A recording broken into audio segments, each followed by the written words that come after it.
안녕하세요. 여러분의 해피 리더입니다. 이번 시간은 저번 시간에 이어서 더 플러스 실천편 2탄입니다. 오늘은 저번 시간은 1번부터 8번 8가지 방법에 대해서 설명드렸고요. 오늘은 마지막 9번째부터 17번째 방법까지 마지막 방법 한번 설명드리도록 하겠습니다. 한번 같이 들어볼까요?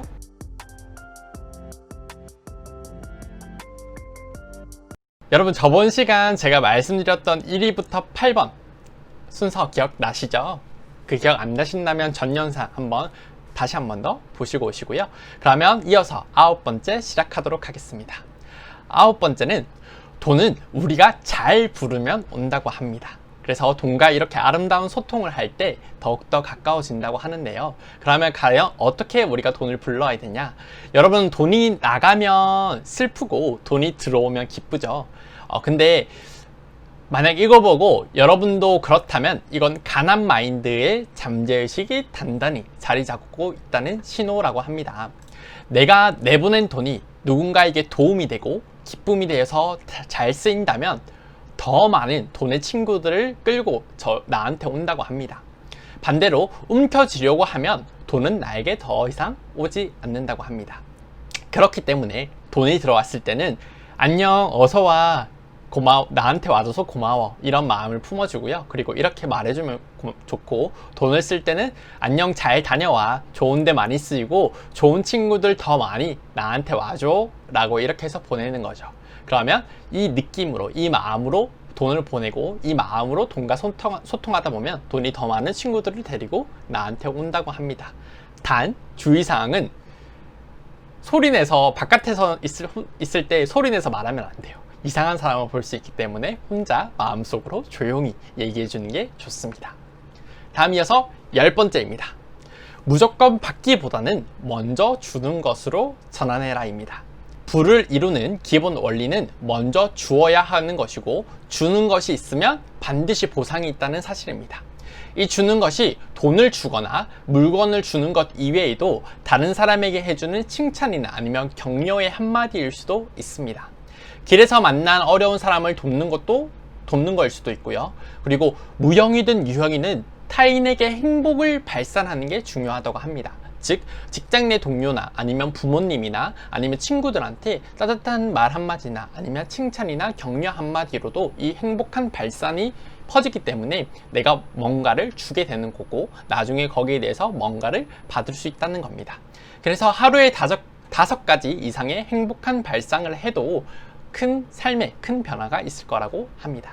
11번째입니다. 마음 비우기입니다. 이게 저는 좀 중요하다고 생각하는데요. 인생을 무엇인가 새로운 것을 받아들이려고 하면 내 안에 있는 것을 완전히 몰아내야 됩니다. 거기에 해당하는 것이 비움 법칙 중 하나가 용서입니다. 과거의 나에게 아픔, 상처와 그리고 고통을 준 사람들을 보내지 못하고 내가 계속 묶어두면 내가 원하는 방향으로 나아갈 수 없고요. 이 고통들이 집착이 돼서 내 몸에 쌓여있기 때문에 내 마음속에서 새로운 것들을, 더 좋은 것들을 받아들일 수 없는 상태가 돼요. 그렇기 때문에 이것들을 비워내는 게 가장 중요합니다. 용서란 단순히 말을 내뱉는 데서 그치는 게 아니고 기존의 생각이나 감정을 지우고 그 자리에서 더 나은 것을 부여하는 역할을 만드는 것이에요. 즉, 빈 공간을 만들어서 더 나은 것이 나에게 들어올 수 있도록 통로를 열어주는 것입니다. 용서하지 않으면 부정적인 감정들이 계속 올라오기 때문에 내 꿈들을 방해해서 어디로 나아가지 못합니다.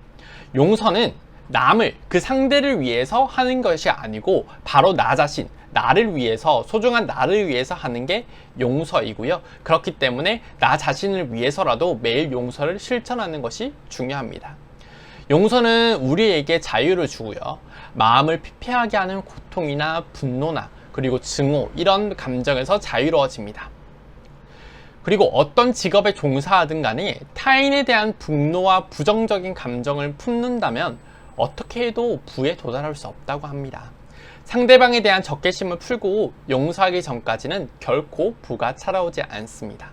그렇기 때문에 나의 마음을 위해서, 그리고 나의 부를 위해서 오늘부터 한번 용서를 해보는 것이 어떨까요? 12번째입니다. 긍정적 정보만 받아들여라.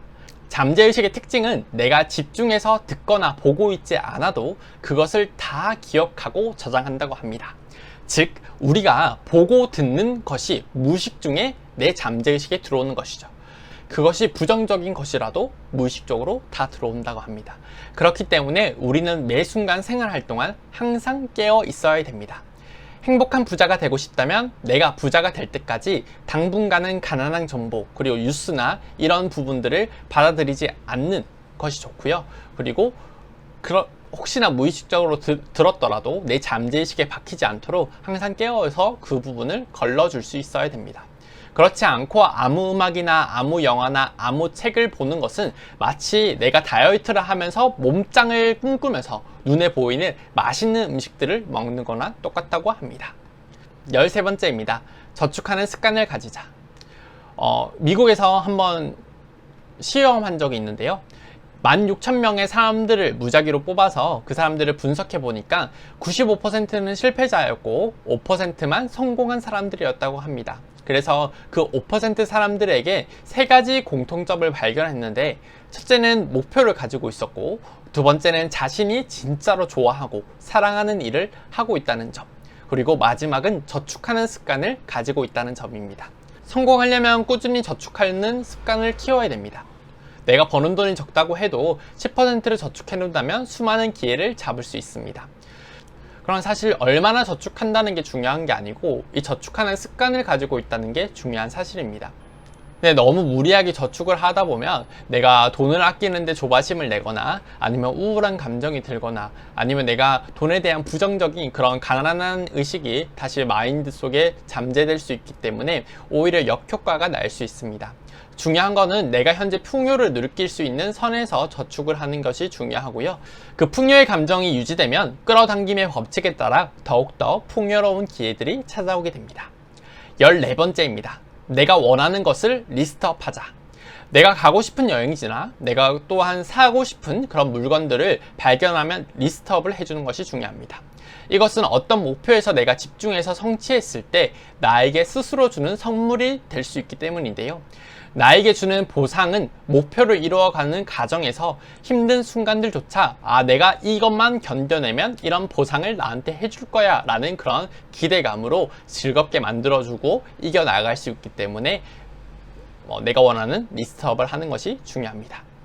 15번째입니다. 혼자가 아닌 그룹의 힘을 빌려라입니다. 내가 누구와 함께하느냐에 따라서 나의 인생이 많이 바뀝니다. 건설적인 마인드를 지닌 사람들과 마음을 교류하면서 생각하는 습관 그리고 특성들이 서로 닮아가기 때문에 엄청난 에너지를 만들어냅니다. 긍정적이고 여러분을 믿어주는 그리고 꿈을 응원해 줄 수 있는 사람들에게 둘러싸여야 됩니다. 또한 성공하는데 노력과 열정만큼이나 중요한 것이 바로 나눔입니다. 아무리 위대한 사람이라도 그리고 아무리 위대하게 성공한 사람이라도 혼자서 할 수 있는 것은 정해져 있습니다. 그리고 그 사람에게 부족한 부분이 무조건 있기 때문에 협력 없이는 실력을 최대한 발휘할 수 없습니다. 그래서 건설적인 마인드를 지닌 사람들과 모임을 만들고 서로 재능들을 나누면서 나아가는 겁니다. 생각이 바뀌면 행동이 바뀌고 행동이 바뀌면 습관이 바뀌고 습관이 바뀌면 삶이 달라지고 삶이 달라지면 운명이 달라집니다. 16번째입니다. 항상 배우는 자세를 가져라. 행복한 부자는 단순히 돈이 많아진다는 문제가 아니고요. 어떤 사람이 되느냐에 대한 문제입니다. 자신의 내면을 개발하고 그릇을 계속 넓혀 나가야 진짜 부자라고 할 수 있습니다. 그렇기 때문에 성장하는데 10%를 투자해서 지속적으로 배운다면 여러분은 큰 부자가 될 수 있습니다. 마지막 17번째입니다. 바로 대체 불가능한 사람이 되어라입니다. 만약 여러분을 대체할 사람을 찾는다고 하면 얼마나 어려울 것으로 생각됩니까? 첫째, 매우 어렵다. 둘째, 어렵다. 셋째, 어렵지 않다. 저는 생각해 봤을 때 세 번째인 것 같아요. 여러분은 어떠신가요? 우리는 이런 사람이 되기 위해서, 대체 불가능한 사람이 되기 위해서 자기 분야의 전문가가 되어야 합니다. 그러기 위해서는 피나는 노력이 필요하고 이 노력은 자기 일을 사랑해야지 가능합니다. 또한 대체 불가능한 사람이 되기 위해서는 보상을 생각하지 말고 일하는 습관이 필요한데 이 또한 자신의 일을 사랑해야지 가능합니다. 그리고 이 두 부분을 실행한다면 여러분은 언제든지 보수보다 더 많은 일을 잘해낸다는 평판을 얻음으로써 그렇게 하지 않은 주변 사람들보다 더 큰 이득을 얻게 될 겁니다. 여러분은 무조건적인 확신을 가져야 됩니다. 조급하지 않게 현재에 집중하면서 어제보다 조금이라도 더 발전하고 성장하는 오늘에 집중한다면 어느 순간 최고가 되어 있는 나 자신을 만나게 될 것입니다. 저는 이 책에서 이 마지막 무조건적인 확신을 가져야 된다. 그리고 현재에 집중하며 어제보다 조금 더 발전하고 성장하는 오늘에 집중한다면 어느 순간 최고가 되어 있는 자신을 만나게 될 것이다. 이 말이 너무나 마음에 와닿고 그리고 좋은 말이라고 생각해요. 그래서 저는 이걸 집 앞에 좀 붙여놨거든요. 그래서 여러분도 이 말을 적어서 보면서 힘들 때마다 내가 제대로 하고 있는 게 맞나? 이런 의심이 들 때마다 이 문구를 보면서 더욱더 확신적으로 하고 나면서 나아갈 수 있다고 생각됩니다. 오늘 이렇게 총 1편과 2편에 나눠서 17가지 성공 습관 실천편에 대해서 한번 봤는데요. 여기 중에서 이 모든 걸 다 실천한다는 그런 욕심적인 마음보다 한두 개만 내가 제대로 해내겠다라는 그런 마음을 가지고 실천한다고 하면 우리는 어제와 다른 오늘, 그리고 과거와 다른 현재, 그리고 과거와 다른 미래가 펼쳐지지 않을까요? 그리고 더 나은 삶과 더 많은 돈이 저한테 그리고 여러분한테 오지 않을까요? 우리 이 17가지 중에 딱 한두 가지만 실천하면서 더욱더 부자가 되고 풍요의 마인드를 세팅해서 내가 해낼 수 있다는 것을 다른 사람들한테 당당히 보여주고 그리고 나아갈 수 있길 진심으로 바랍니다.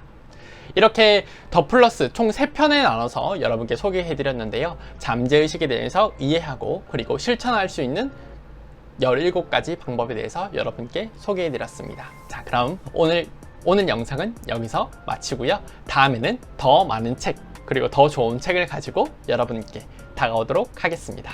안녕!